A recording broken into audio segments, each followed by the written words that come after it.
सध्या राज्य लॉक की अनलॉक याबद्दल सर्वत्र संभ्रम अवस्था निर्माण झाली असून त्याबाबत योग्य ते प्रबोधन अथवा माहिती मिळत नव्हती। अनेक ठिकाणी स्थानिक प्रशासनाने योग्य तो निर्णय जाहीर केला असून सिन्नर तालुक्यात देखील सोमवार ते शुक्रवार सर्व आस्थापना सकाळी 7 ते 2 सुरू असतील व शनिवार रविवार केवळ वैद्यकीय सेवा वगळता सर्व आस्थापना पूर्ण वेळ बंद राहणार असल्याची माहिती तहसीलदार राहुल कोताडे यांनी दिली आहे। नमस्कार, मी राहुल कोताडे, तहसीलदार सिन्नर। सिन्नर शहर आणि तालुक्यातील सर्व नागरिक आणि प्रशासनाच्या एकत्रित प्रयत्नामुळे आपण बऱ्याच अंशी कोविडचा प्रादुर्भाव रोखण्याकामी यशस्वी झालेलो आहोत। परंतु कोविड अजूनही संपलेला नाहीये। ऍक्टिव्ह रुग्णांची संख्या विचारात घेता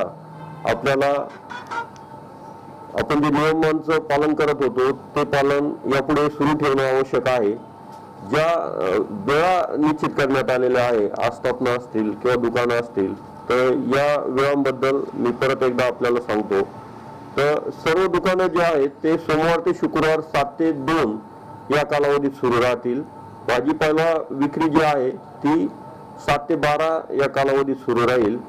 त्यानंतर शनिवार आणि रविवार हे 2 दिवस वैद्यकीय सेवा वगळता इतर सर्व दुकाने व आस्थापना बंद राहतील।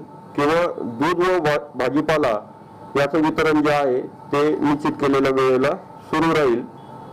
त्यानंतर अंत्यविधीसाठी 20 व्यक्ती आणि नोंदणीकृत पद्धतीने केल्या जाणाऱ्या विवाहासाठी 5 व्यक्ती ही मर्यादा कायम आहे। त्यानंतर कृषी विषयक जे साहित्य आहे तर त्याची दुकाने 7 ते 4 या कालावधीमध्ये सोमवार ते शुक्रवार सुरू राहतील। तरी सर्व नागरिकांनी आणि आस्थापना चालकांनी या वेळेचं काटेकोरपणे पालन करावं। याचं पालन न करणाऱ्या आस्थापना चालकांना रक्कम रुपये 5,000 आणि व्यक्तींना रक्कम रुपये 1,000 अशी दंडात्मक कारवाई केली जाईल। तरी मी आपणास आवाहन करतो की आपण नियमांचं काटेकोरपणे पालन करा आणि प्रशासनाला सहकार्य करा। धन्यवाद।